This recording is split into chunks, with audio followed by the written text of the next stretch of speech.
very first technology session, and we are very pleased to have so many of you join in today. And also very grateful to Sachin and Orbit Academy to facilitate this event. So this is one of our first events. We plan to have 6 in all as a starting up and seeing what the interest it generates. And if there are other topics, other suggestions, we'll probably be taking that up as well. So to kick off this session, let me give you a very short introduction of what we are trying to do. I'm Poonam Sagar at PT Infotech Solutions. And we empower media convergence with software products, solutions for the media and broadcast industry, e-commerce, and other ICT related services to enhance enterprise efficiency and profitability. So our company, PT Infotech Solutions, has developed quality business software products for the broadcast industry, for TV, pay TV, internet media, radio, cinema, mobile, advertisers, and associated service providers. And our digital media team engages in consultancy, software development, and support services. Our vision is to provide technology solutions to efficiently manage convergent media business processes pertaining to content, advertising, and consumers. So this is our first foray into online monthly technology sessions. The intention is to provide an interactive, high-level platform for the exchange of ideas, best practices, and timely perspectives during these turbulent times. And we want digital leaders to share insights into business applications of digital transformation. So today, our main topic is digital transformation at the workplace. So, and we have Sachin Gopalan, who will be our facilitator. Sachin, would you like to pipe in and tell us what this is all about? Sure. Thank you, Poonam. It's a pleasure to actually be here and host a wonderful idea that you came up with, that we need to have a community that can discuss some of the very key technology issues, I would put it that way. And I think the key essence here is to get very interesting people on the show so that we can actually talk about some very actionable items. A lot of things are changing. As we all know, I think all over the world, everybody simultaneously has been in a lockdown, quarantine kind of a situation.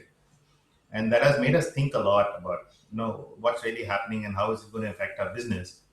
And it is not just technology companies that are faced with this challenge. It is actually each and every person on the planet is looking at what is the impact of such kind of situations going to have be on the way we work, the way we live, etc. So, Poonam, really congratulations to you for putting together a show like this, because I think this allows us to have a very good, lively, interactive discussion. And people can place ideas that they can, focus on, and then it would create a debate, and and the insights from the various speakers that we bring on would help us to, figure this out and navigate through this whole process. So I'm very happy to be, hosting this first episode and session, and I'd really like to give a warm welcome to all our speakers today.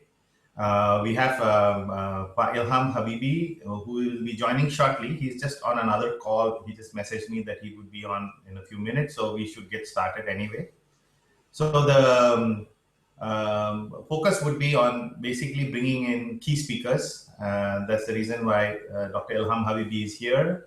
He's the chairman of the National ICT Council, and he's also the honorary chairman and co-founder of the Orbit Future Academy.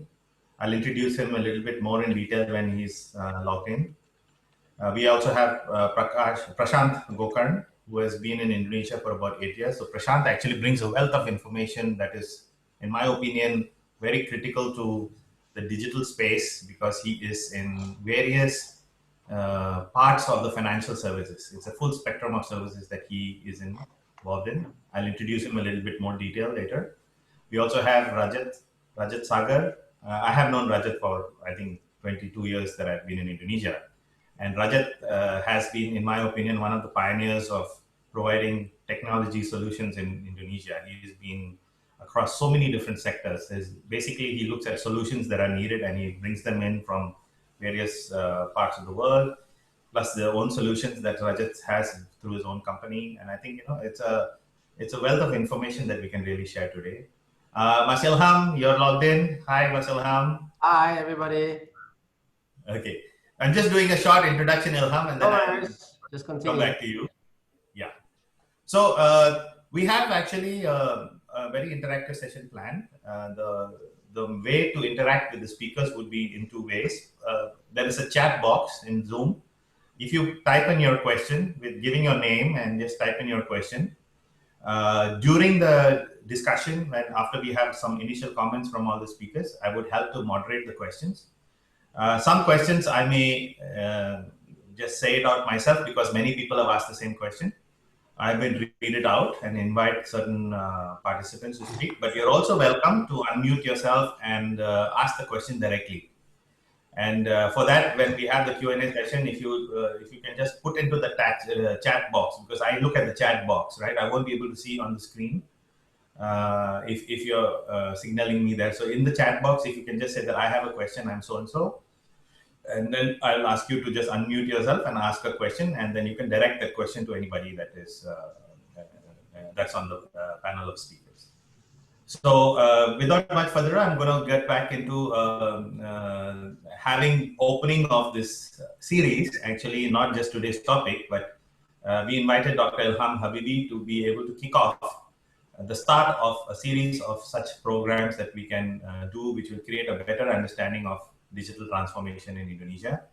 So Dr. Ilham Habibie is actually in the center of it all as the chairman of the National ICT Council. He's also the honorary chairman and co-founder of the Orbit Future Academy. For those of you who don't know, it's a new company that is focusing on bringing skills for future jobs. In fact, Ilham is going to be doing a launch with Minister Nadiem Makarim later at 1 p.m. today for bringing artificial intelligence for youth program into the ministry.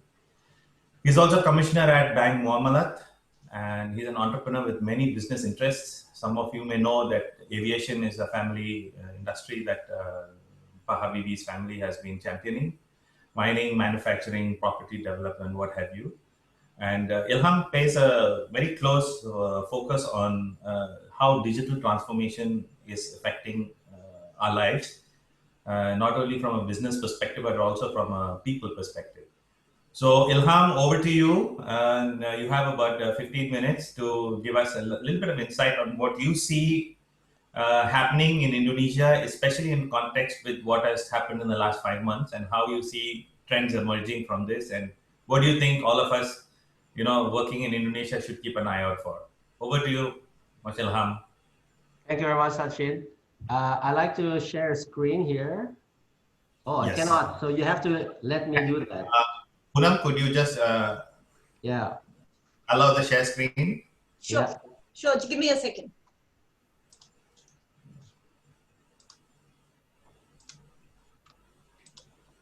I think it's on, Ilham.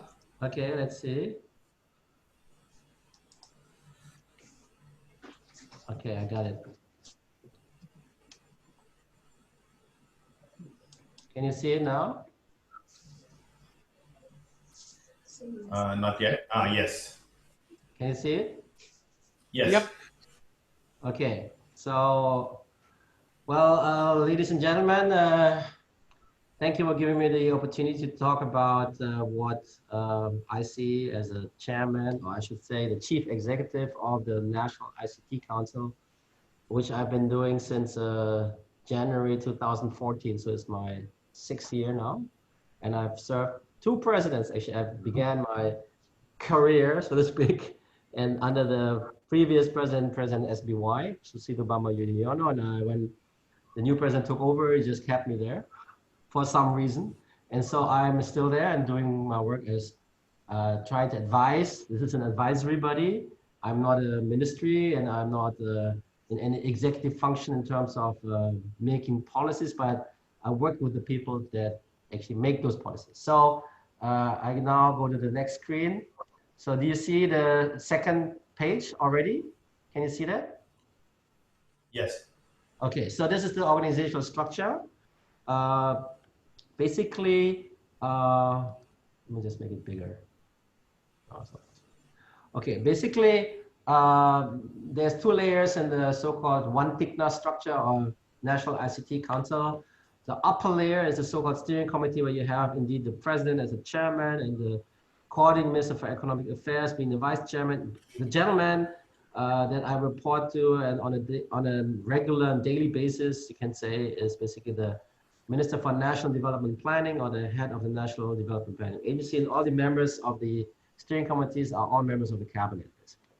So you see below that box is the so-called executive team, that's me. So on the next slide, you see basically the members of this executive team. And the interesting part about this is that this is very cross-functional, cross-sectoral. So I'm not a government person, actually, I'm a businessman. There's other people like me in the structure, but there's also government people, as you can see, and people from universities, people from professional organizations, people from academia. It's very cross, which is good because ICT is very cross as a subject. So everybody needs to say something, needs to have a stance on certain issues in order to craft the best possible policies regarding ICT or information communication technology. So on the next page, this is page number 4. I hope you see that. You see the tasks, what we are supposed to do. So just focus on the blue part, formulate general policy and strategic direction, resolve existing strategies issues, conduct national coordination, and provide improvement on the implementation of certain things to do with ICT, particularly if they're if they're cross-ministerial, actually. A new task that we just received by the beginning of this year is basically in the box below. We are supposed to be involving ourselves whenever it comes to something called digital transformation development in Indonesia. Now I continue with what I said, and entering kebiasaan baru. Kebiasaan baru is nothing but the Indonesian term for new normal. So this, what we have been seeing, I think everybody knows, this is the Indonesian story. So you see here our cases, and until today we have the 11th.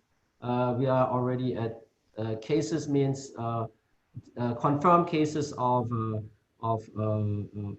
people that have been infected. But I think the number, I think should be more than that. This is maybe not the total number. We have 100-something thousand. This is maybe the people that have been already in hospital, treated in hospital, I think. Yeah. Okay, so basically this is the next page, page number 7. You see the impact on the GDP structure and growth, and everything has been a big minus, with some exceptions, like unfortunately it's in Indonesian, so I have to translate. You see, for instance, on info ICT itself, that's the Infocom box with with growth. Of course, that has been growing.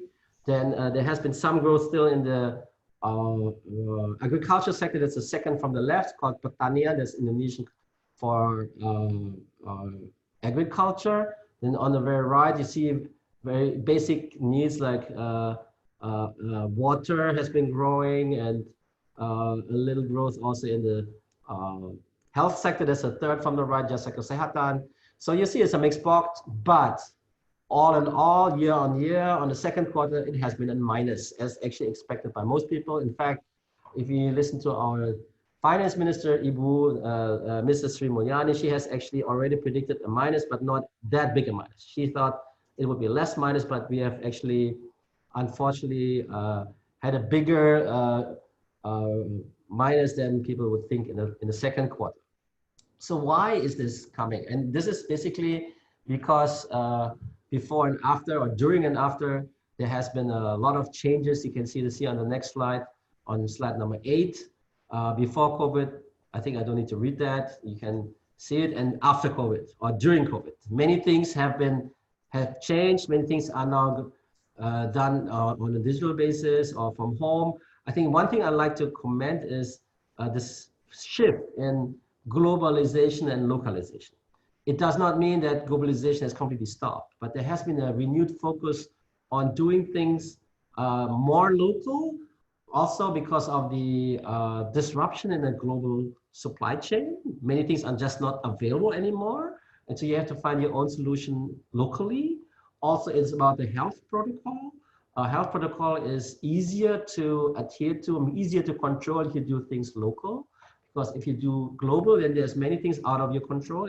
It's very difficult to ascertain that things are really as they should be. And so the trend in the future, that is the prediction, will be reinforcing abilities and capacities on a local basis. Again, it does not mean that globalization is out of the window. It does not mean that, but it will be more localization in the future as opposed to in the past.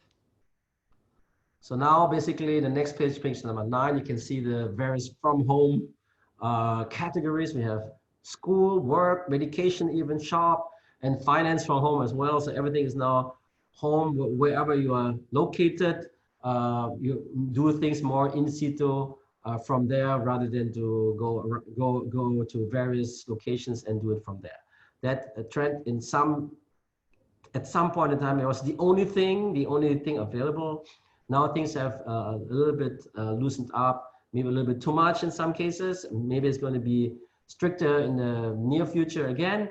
We don't know, but one thing for sure, this from home aspect or things more digital will not come back, will not go back. We will basically do this for the foreseeable future much more than in the past, and which is good, I think, personally. It makes things more efficient. To just give you an example, I just came from a real face-to-face meeting in my home office, and I jumped into this meeting straight away. I didn't have to go into the car and go to the traffic jam, but basically just from one meeting room to the other, and you can meet so many other people from totally different locations. I think it's great. And if, the new world will be basically allowing, I think in the end, higher productivity and higher efficiency and effectiveness. That's, I think is good news. Then how to do the acceleration of digital transformation. So basically, again, I mean, you see that ICT has been crucial to respond to the COVID-19 challenge. It supports actually, as already said before, physical distancing, but the things that we mentioned before. Using the same ICT technology, you can track and trace people that are under surveillance or patients under surveillance, and in order to control the pandemic. And you can also use ICT in order to, by using AI and big data and others, to basically analyze the pattern that we see out in the field in order to bring up the right policies at different locations. And also, lastly, there's a lot of hoax around, people unnecessarily being scared about things or not scared enough. You can basically steer that information dissemination through technology as well. So this next page, which is page 12, you see various roles of technologies and trends during the pandemic right now. I think it's interesting to note, if you look at the right box in the center part, it says robotics and drones. I remember we had discussions in Indonesia not too long ago where people were very negative about robots. They said, oh, robots are just going to take jobs away. I think we should not, as a country with lots of people, we should basically emphasize more jobs for people and not so much focus on robots because it's actually destroying jobs. But right now, everybody understands, I think, that robots are actually not only saving, but they're also protecting jobs or protecting lives. Because if you are in that kind of infectious environment where unnecessarily sometimes health workers are exposed to the pandemic, then those kind of dangerous jobs can actually be substituted very nicely through robots. So this is actually makes people better understand that there is a use for robots as well. Whenever people are in dangerous environment there, I think it is very important to use that technology, use that kind of a system in order to preserve lives, actually. The next page would be actually what our president sees, and that is a very recent information, how to accelerate digital transformation. So I just read it out here. First point is we have to accelerate the expansion, digital infrastructure improvement, and also internet service provision. I mean, this is not a small thing. In the end, internet service is coming with a certain cost.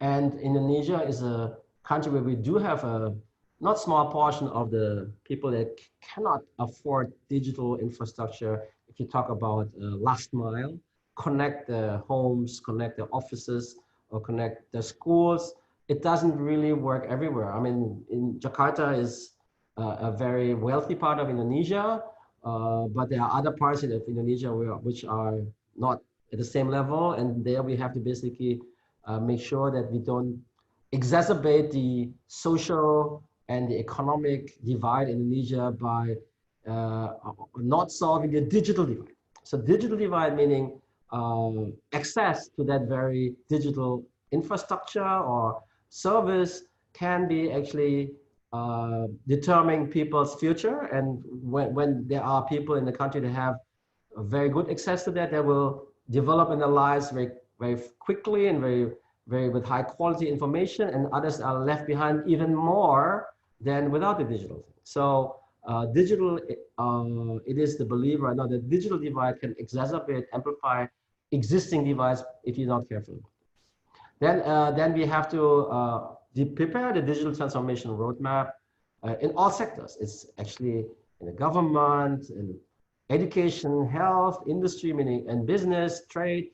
All of that has to be included in the digital transformation roadmap. So it's very cross-sectoral, as I said before. Then it is important to note that the president realizes that right now, the government and other parts of our economy are too much in silos. So the integration of data in a national data center is actually very important in order to make sure that the data is of a good quality, that's accessible. We don't have conflicts in our database. So that is only possible if you have a centralized approach to data center, not right now that every ministry, every government institution have their own data center, and they have some sort of an ego-sectoral behavior about their own data, and that is something actually not good. Then I think one of the crux of the whole digital transformation is, of course, regarding human resources. Indonesia is lacking qualified people. It's not only an educational background, but also experiential. So meaning to say, people that are not only trained and educated in ICT, but also have the flight hours to, meaning being experienced at a senior level, we are lacking those. And I think, just as a side comment, Orbit actually aims to be focused on that. We want to help Indonesia in order to have enough people for the era post-COVID, or now, right now, previously it was called 4.0 era, but it's basically the same thing. So this is something which is very important. It's very, crucial for the further development and also in the concept of digital transformation. Then lastly, the regulation, the funding and financing schemes pertaining to the four above should be ready ASAP. Next page would be almost the final page. So these are the main challenges. We have a low digital literacy. We have an unequal telecommunication infrastructure, which causes, which I mentioned before, the digital divide. And not only the unequal infrastructure, but also the unequal access to that because of the commercial issue, which is basically exemplified in the fourth point. Internet service fees are not affordable for those with low middle income. Then, from an Indonesian perspective, we like to see more things local. Yes, Indonesia is a very large market. We are the fourth largest country in the world. We have a quite young population with around 65% younger, or 70% younger than 35. And so that makes actually the people be very relatively tech savvy when it comes to using ICT.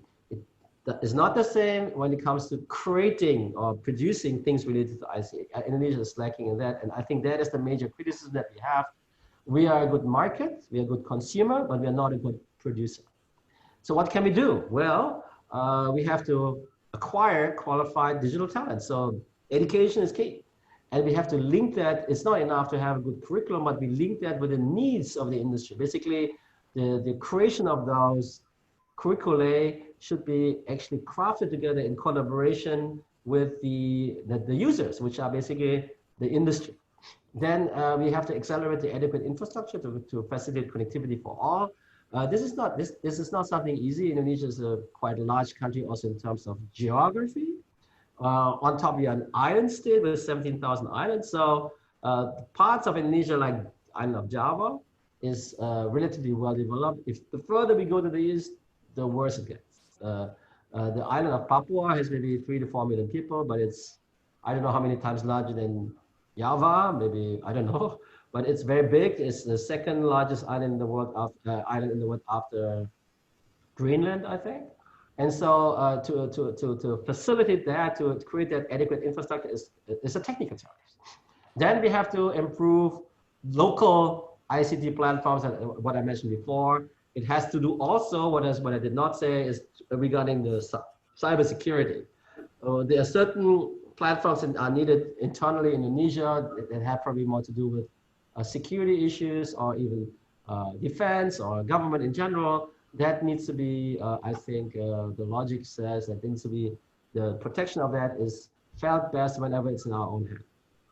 And then lastly, there are what we call exponential technologies, such as AI, advanced robotics, and others, which will in the end allow many things to happen, like cost savings. We are more flexible in implementing things. They are also accelerating and catalyzing solutions that have not been available before. And so we need to look at that, not only look, but we need to participate. And I think Sachin already said before that today we'll be launching a program called AI for Youth together with His Excellency, the Minister for Education and Culture, Mr. Nadiem Makarim. Yes, I think that's about it, what I wanted to say. So again, maybe some concluding points here. The COVID-19 outbreak indeed caused a leapfrog. In many cases, more unwillingly than willingly, of course, but we are all forced to do that. So instead of organically growing into the 4.0 age, we just jumped in. The disruption in supply chain patterns caused reinforced localization angle to many things. Then innovation capability needs to be improved, but for that we need to develop basically the human resources, as well as the educated consumers, the profession, even the industry. Then ICT has, I think it's in everybody's mind, it's now the foundation. It's understood to be a foundation and the enabler to survive and adapt with any new normal situation, whether caused by COVID-19 or any other things that will be coming in the future. We don't know what it is. Well, that's what I have to say today. Thank you very much. And I'm looking forward to the further discussion. Thank you. Give it back to Sachin. Okay. Thanks, guys. Thank you, Ilham. I think that's a very nicely put presentation, because many of the people here are actually looking for business opportunity, not just how is it going to affect us on a personal level. So this is a disruption that I believe would make so many changes to the way we work and the way we look at business opportunities, and understanding how Wantiknas or the ICT Council works is an important part of that. It allows us to have more multiple ways to interact, not only with each other, but also with the government and the various institutions, and also probably play a role in how policy is being shaped, which will help us to even create more opportunity. So I'm going to actually now ask Prashant to jump in. A quick reintroduction to Prashant. Prashant has been here for 8 years. In the first 5 years, he was at Indosat as CXO. And in the last 3 years, he's been the co-founder of a B2B fintech company called DigiAsia, which, as some of you may already know, is an open platform that brings a full spectrum of financial services, payments, loans, remittances, insurance, investments, what have you. They also work with leading brands in the financial sectors, FMCG companies, F&B companies, transport, telco sectors, etc., etc. But what you don't know is that Prashant is also actually a fairly active investor. Apart from running DigiAsia as a co-founder, he has investments in retail jewelry and in core technology like shipping, logistics, IoT, advertising platforms, robotics, etc., including trading. I think it's gold trading, consumer sector like fashion apparel, wedding organization sectors, etc. So fairly active in the digital transformation era, and more importantly, being a part of the transition from traditional economy to the digital economy. I think that's the wealth of experience Prashant brings on. So Prashant, over to you. Please share some of your insights with us and how you see this whole area evolving. Yeah, maybe, thanks, Sachin. Maybe what I would do is probably talk about the experience I've had and my company has had over the last few months. In no way can I or my company ever claim to be, at the leading edge of change as COVID hits us. We made a number of mistakes, and we continue to make a few mistakes, and hopefully we learn from them. So maybe what I would do is just talk about, how we have evolved as a company, how we are planning to further drive some change as a culture, and also talk about, I believe, where we were less successful. So so first on the business side, when COVID sort of hit us with the lockdown in the middle of March, although the writing was on the wall, I'll be completely honest with you, it came as a bit of a shock in terms of how fast the decline happened in terms of the transactions we see on the platform, and hence for us, the revenue we make. And we had a difficult March and a really horrendous April. So as a company, what we did, of course, the obvious costs were taken out because there was less certainty in the short term on the revenue side.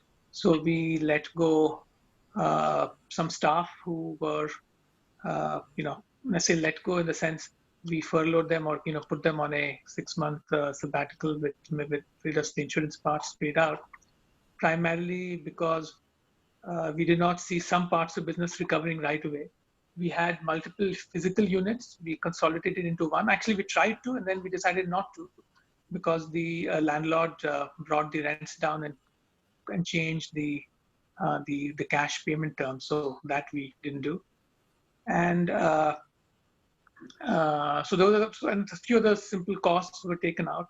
And then we saw which parts of the business were suffering. For us, offline was a key part of the business.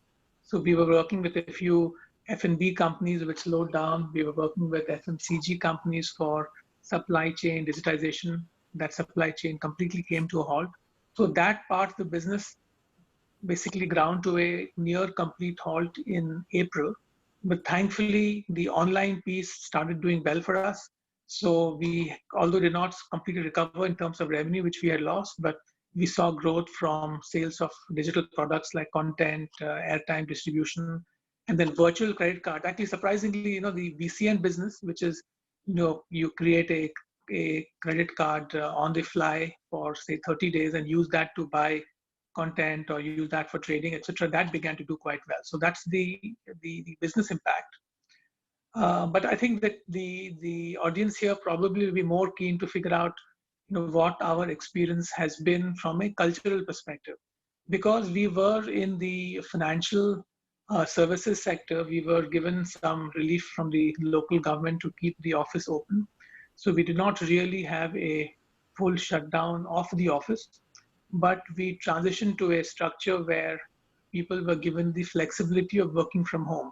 And that was the first learning. When you give flexibility, then rules are, and we had an overall principle that, 1 week in, 1 week out. So assuming that, you came up with symptoms, it takes X number of days to be blown into COVID. Then if you are in that week out, then you have enough time to show the symptoms, and then you sort of protect the rest of the office. But what we actually found was that giving high-level principles makes execution not always successful. And especially the more junior staff are all landing up in the office. So we have about 130 staff, and amongst the junior staff, it's easier for some of us to work from home, but many of the junior staff live in more crowded accommodation. I gather they have no access to a printer. The quality of home internet access may not be as good. And frankly, Indonesia, like many Asian cultures, is quite simple. Our office is in a mall complex, and that I think there is a draw from younger people to actually come to work from a social perspective as well. So this 1 week in, 1 week out part of the culture, of trying to push the work from home was frankly less successful. And as a learning, I think part of the problem also lies with the senior team, including myself and my co-founder and the management team. We may not have fully led by example. When you have so much of your own stake in the business, sometimes you tend to be overbearing on coming in, and we ourselves maybe were not as disciplined in terms of the 1 week in, 1 week out, and maybe that message not go down completely. So how we have evolved the piece from there, and I would not say it's still not fully successful, is I think we have definitely pushed through a point of view that you need not be seen, that you will be judged by the output you produce, and it is frankly completely unimportant where you are to produce it. And I agree with Ilham, and from Sachin, your own point of view, that I think we have seen the productivity go up in most cases. I will not say in every case. We have seen the productivity go up because we, in addition to doing that education, we were, we were much more transparent in terms of data sharing and of outcomes, in terms of customers, interactions, and revenue, and so on. So there was less, as you sort of imbibe more digital culture, it's more difficult to hide, if you want to say that. So whilst you can be anywhere, the data part makes it difficult for you to run away from what you are responsible for. So again, back, just talking about what's worked and not worked for us. What has worked is, I think, a push to tell people that it's not important to be seen in the office, that in fact it's more important to work from wherever you are to show the outputs you have. That's number one. Number two, education in terms of which platforms to use for team working. On the technology side, we already had a number of platforms where our teams in different countries, because we have a tech office in some other markets, were working. That was quite well established. On the business side, it took a little bit longer. Today, we use a combination of Zoom and Google Meet to manage communication projects between us. There have been too many WhatsApp groups which have unfortunately sprung up. I think that's one of the sadnesses from this working from home and groups. So there are just too many of them which everyone's sort of contributing to. The other thing I think I should add on the technology side, which I believe has done well for us, is we had a tech solution for our B2B partners, which would help drive traffic to stores based on a combination of Wi-Fi Direct and Bluetooth. So we have slightly edited or changed that piece of software to make it easy for HR or for management of the company to track who has been within certain meters of other people. So although we have rules for 6 feet of social distancing, we don't know who has been following it and who has been following it a little bit less in the office or with colleagues at least. So we have this facility where, or this tech which is built into our employee app, where employees come closer to 6 feet and an alarm is sounded, and every day or every week we can see how many of our employees have actually so-called broken the rule, apart from, of course, monitoring so-called attendance in the office. So that technology has worked well. In fact, we have already rolled it out to a couple of our B2B partners as well, so that they can track their own employees. So that part has worked well. Maybe I stop here, and if there are any questions, that would be great. Thanks. Okay. Thank you, Prashant. Actually, what you described is a very surreal experience for many. This is all science fiction material, about how we are, having to track each other's movements and how we are. But that's reality, That's the best thing about what we have to face now is if this is the reality and if this is the new normal and if this is how we are expected to live, how is it going to impact everything that we do going forward? So I'm going to hold on to the questions a little bit. I want Rajat to jump in very quickly and give us some insights, and then we'll get into the Q&A session. Over to you, Rajat. Thank you, Sachin. Thanks, Ilham, Prashant, for such wonderful sharing. So what I'm going to do is just quickly jump into the, just to go through a recap of the technologies which are driving this digital transformation at workplace. and then go on to talk a little bit about video. Now, just to start off, digital transformation has been going on for a while now. And what has happened is, like, several corporations, like some of them were standing on the edges, some of them were already knee deep in the water, some probably a little less or a little more. But what COVID has done is thrown us all at the deep end. So, it was a shock, and suddenly all the corporations, businesses, workplaces had to adapt in a very short time. So that's of course, what has happened and what is driving all the interest, and more so. But anyway, it's a good thing, because I think it'll expedite transformation.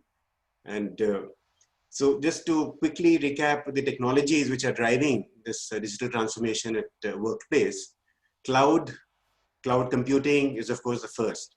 That is really where the digital workplace lives. Now, going back to what I just mentioned, there are several businesses, probably like Prashant's and several others, which have been born on the cloud. So, I guess it was relatively easy for them to adapt to a digital workplace. But there are many corporations offline, manufacturing or plantations or, etc., who are still working with legacy systems. And they've been migrating to cloud over time, and still somewhere in the journey. So, there's still a lot more to happen. What digital transformation at workplace has done is brought up several collaboration tools in a very sort of speedy manner. Zoom has become so popular, and forget about the valuations and stuff, Microsoft Teams, Slack, and these have become the sort of new way of not merely communicating, but also driving collaboration, driving productivity, effectiveness of the teams at work, working from remote, communicating. And interestingly, these collaboration tools have created an opportunity for not merely conferencing, but also designing stuff, managing projects.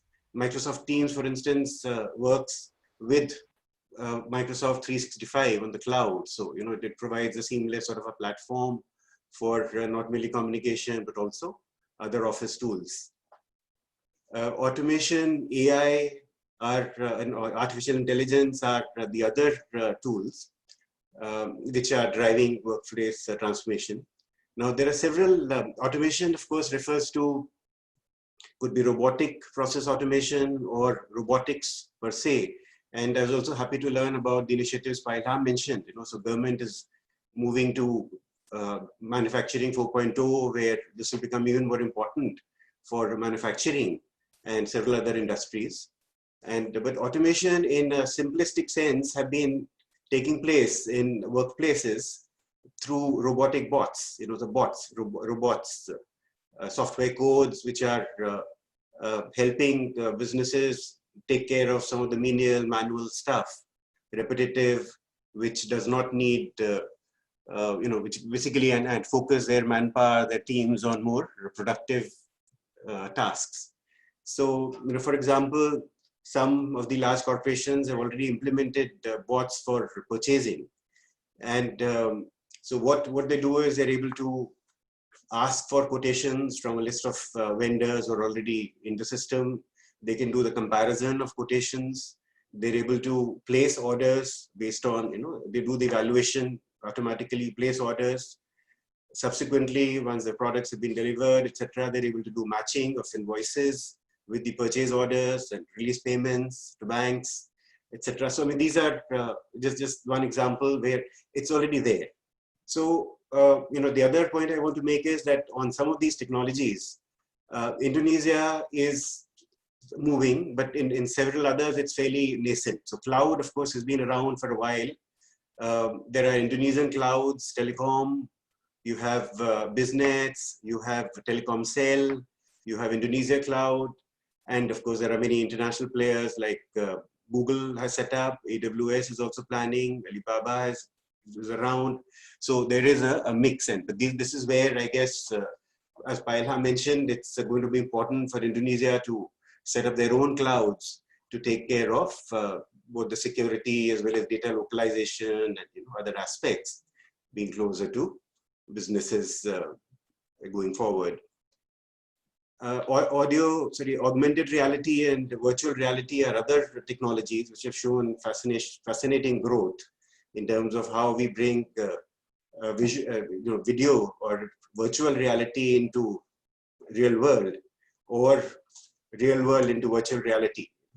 So these, and there are several collaboration tools also which have sprung up using AR, VR technologies, which allow teams to collaborate and do design work, do meetings in virtual meeting rooms with post-it notes, the screen with markers, and all that, multi-screen sharing. So these are interesting developments which are all driving digital transformation at the workplace. Blockchain and Internet of Things are other technologies which are also interesting and hold tremendous promise. Blockchain, of course, is like as we all know, it's like a distributed ledgers maintained for peer-to-peer transactions, and it creates a transparent way of managing any transactions. So any transaction needs to be verified by a set of distributed ledgers. And this, other than Bitcoin, of course, which has been one of the most popular applications of blockchain. There are several other applications in the space. Indonesia has also been working on bringing in blockchain into agriculture, into music, royalty sharing, etc. And there are more and more which are coming in. Internet of Things is yet another interesting technology which shows tremendous promise, and there's already talk about PLN using IoT meters, to sort of capture electricity consumption for billing around the country. So that would really be a game changer. And similarly, there are also applications, interestingly, in the COVID space, which are coming up. Like there are these sensors which can be stuck on, like on the palm or on the forehead or anywhere on the body, on the hand, which can measure the temperature of the individual. So not merely can they show the temperature through, on the patch by change in color, but they could also connect to a central system to manage, through heat sensors, to manage the crowds, say in airports, malls, etc. Similarly, we hear of smart masks being worked upon. So those are also interesting applications where a sensor in a mask will also be able to monitor the temperature of the individual, as well as share this information on the cloud, at a central place. So people will be able to see if somebody is taken off a mask for how long, and as well as monitor oxygen levels, etc. So these are interesting developments, and technology, of course, is playing a great role. So one of the things that I'd like to talk about, which is really, I think, at the core of what is driving workplace digitization, digital transformation, is video. The developments in the video technology have been fascinating, over the years, and how things have gone from analog to digital, and how that has come into workplace, into almost everything we do in our in our work and offices, is fascinating. Just briefly, the video has moved from analog to digital probably some 25-30 years ago, but the sort of the other associated or supporting technologies which have enabled the creation of video in a cost-effective manner, the transmission, the editing, is what compression technologies have all been developed rapidly over the last 5-10 years. And today video is very much part of our lives. So, other than our social lives, our social collaboration, social platforms, in other our entertainment. I mean, it has applications across industries. It's changing healthcare, it's changing education, it's changing almost every sector that we can imagine.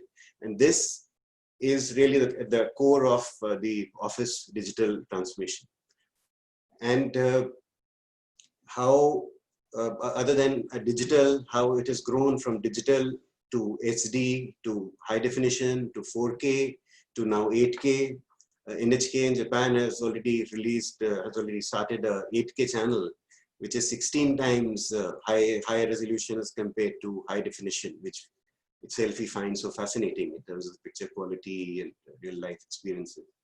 We had an opportunity to look at the 8K, at one of the conferences video, and it's as real as you can imagine. It's like as if you are in a stadium or you are at an event. And so these are technologies which are changing work, which will in times to come will also change work in an even more fascinating manner.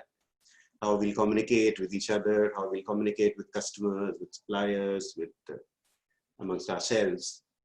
So the video is again at the heart of communication, collaboration technologies. It is also driving sales, digital marketing, all the video products, video demos, the digital advertising is all driving sales. It's driving training in a big way, other than for education.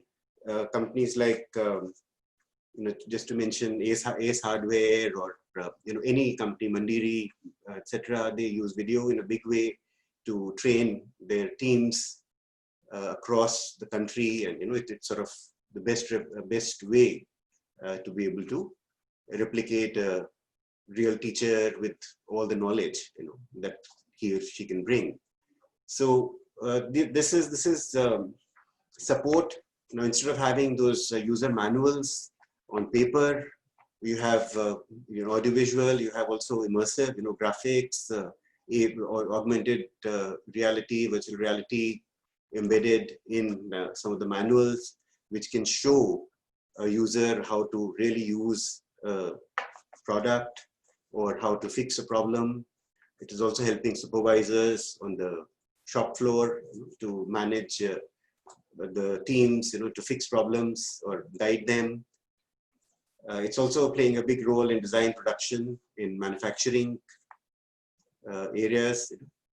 So, and this, again, the augmented reality, virtual reality, mixed reality, these technologies, computer vision is yet another technology which is driving robotics, high precision manufacturing.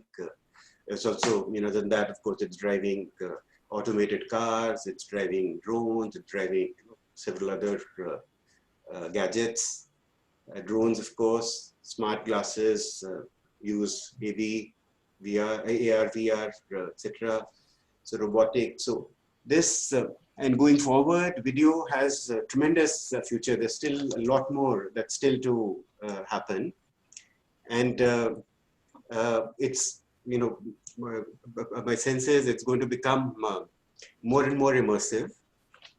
And it will go on to, it could potentially become intelligent. That of course it's still a long way to go, but with developments in artificial intelligence, etc., where we'll be able to read video. We're talking about surveillance. Sachin just mentioned that it's become a part of life. China is using so much, 200 million odd cameras to manage their security, and Facebook has facial recognition, etc. I mean, so much of these technologies which are already becoming mainstay, becoming common use, where we're able to make sense of images.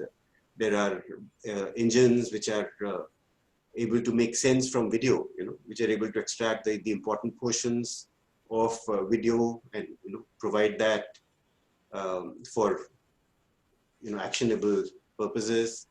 So that's effectively the again, I mean, in terms of the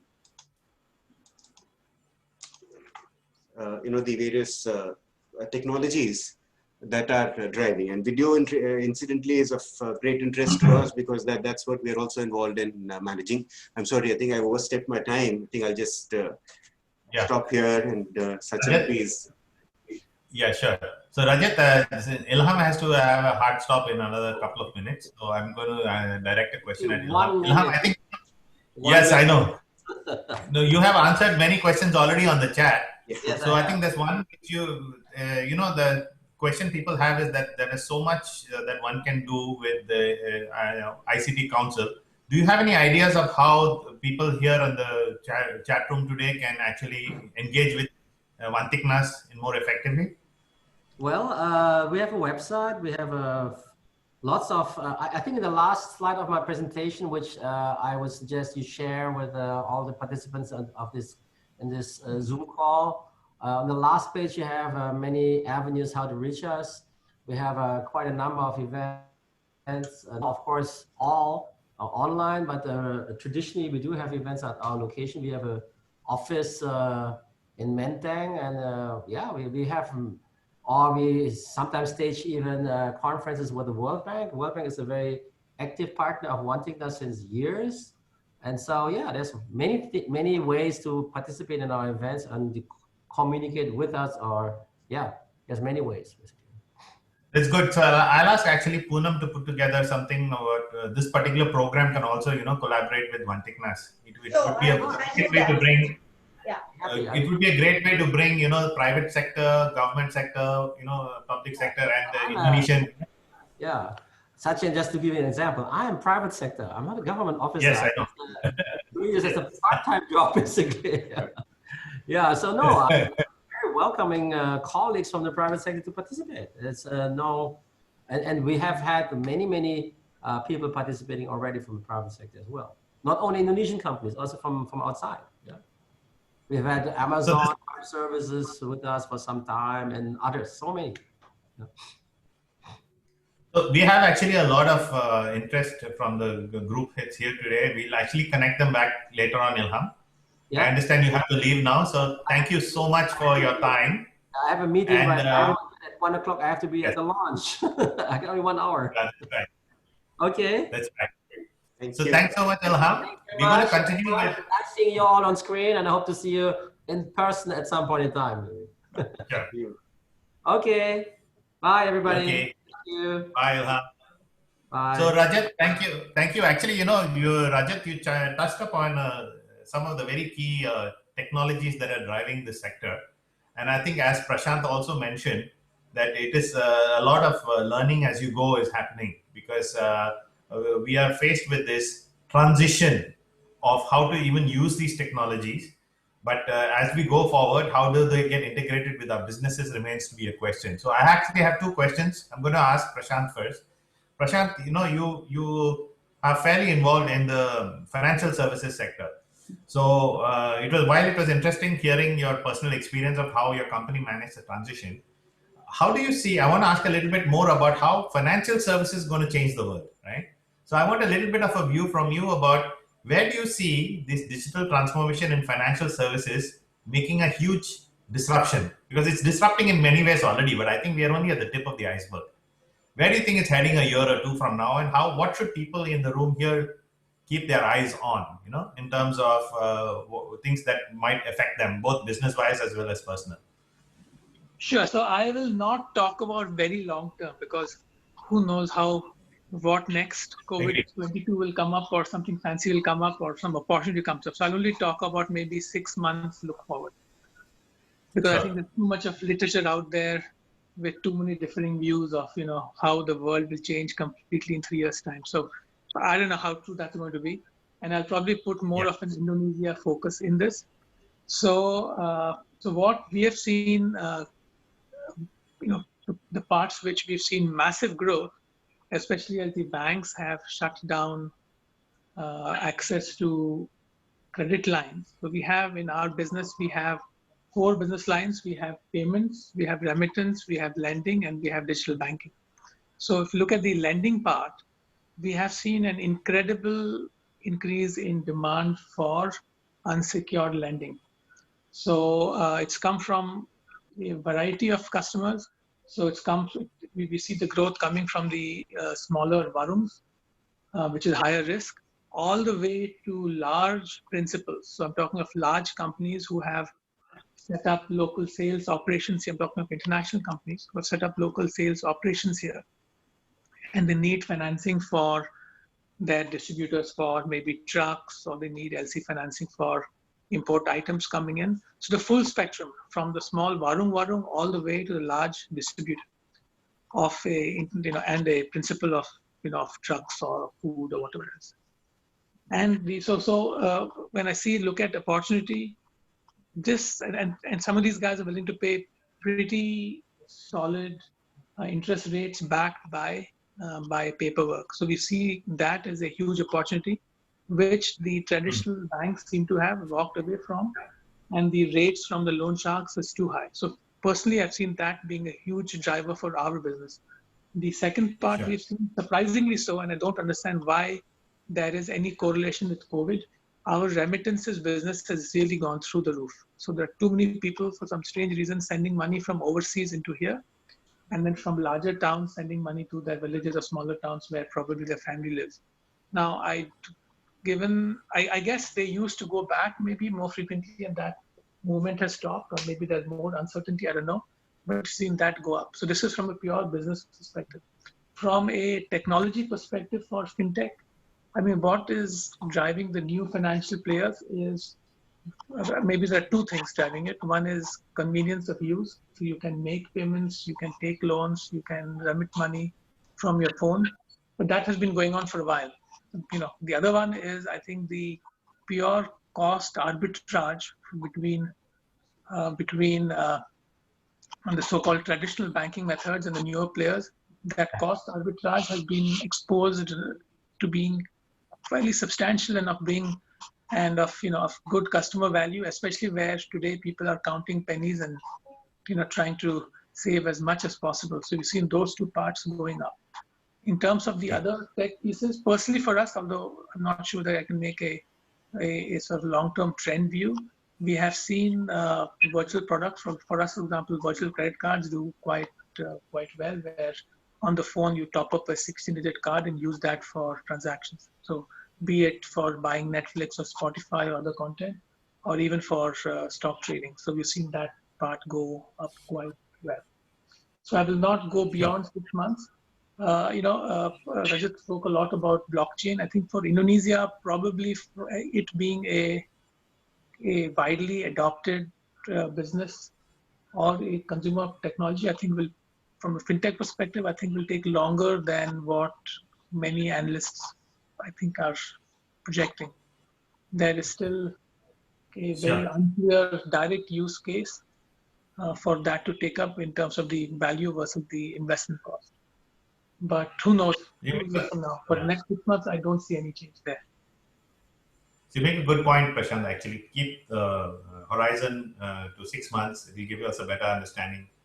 And I think the question that I want to ask Rajat is actually, you made an interesting slide about, what are the key drivers of technology that are making these changes. However, do you have any specific, insight onto which one of these would be more immediate? Because, these technologies have all been around. It's not that they are new. They've been around for fairly, at least 5 to 7 years. And we've seen adoption rates varying, but suddenly we are seeing that, some of these will have a bigger potential than the others. So would you take a guess on which are the one or two that we should really focus on, Rajat, rather than that whole? Yeah, no, I think there are two aspects. One, of course, these technologies have been around and they are making headway. But yes, I understand your question is more in the context of Indonesia. So Indonesia, I would say the first two, which is cloud, of course. So things moving to cloud and collaboration.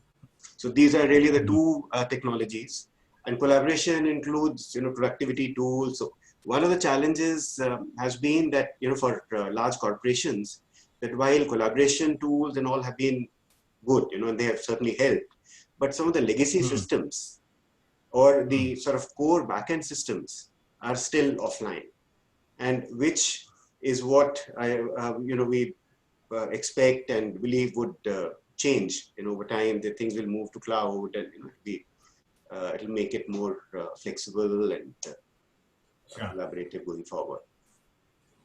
Okay, thank you, Rajat. I think we are kind of running out of time today, but this is actually a good list of things that we need to talk about in the subsequent events. So Poonam, I think you have a good list of topics that we should follow up further on. There's also a question from Alia, which is more focused on the agricultural sector. I didn't actually choose that because we don't have an expert in the agri sector today. But definitely, I think agri sector and how technology can transform that is a topic that we should take up separately in one of the upcoming programs. But please do feel free to give some suggestions on what are the things that you would like to hear about or discuss or talk about. As you heard from Ilham Habibie today, that he's more than happy to collaborate with this forum and create some opportunity for discussions between a larger stakeholder group, because I think National ICT Group has got Cardin, it's got many other organizations also involved, and many of the people here today are a mix of Indonesian and expatriate IT professionals. It'll be a good idea to use this forum as a go-between in between some of the other organizations that are already there, and the topics that we can take up, if you can give some suggestions, would be very helpful, because then we'll try to make it a little bit more relevant and more specific to answering some of the questions you may have immediately. So with that, thank you very much, everybody. I'm going to give the stage back to Poonam, who's going to also summarize for today. Thank you so much. Thank you, Sachin. That was very nice. Thank you, Prashant. That was very, very insightful. I think what you shared was a lot of people also went through when suddenly they were, they knew that there was this pandemic happening, and then they were suddenly caught unawares. A lot of people, like you mentioned, and like what Rajat also mentioned, they were offline legacy systems, and suddenly to go online was a challenge. A lot of people managed it, but a lot of people found it quite a challenge. And so, which is why we are talking about digital transformation, and we are trying to, crowd fund information such that we can all benefit from each other's learnings and insights. And so to carry on this session, our next one will be on the 15th of September, and we will be talking about customer engagement. And I hope all of you can join. All your questions, etc., please send us an email, and we will also be sharing Ilham's slide and contact details so that we can all stay connected and learn together. Thank you so much for joining. Thank you, Prashant, again. Thank you, Sachin. That was very nice. Yeah, thank you so much. Thank you. Thank you all. Bye for now.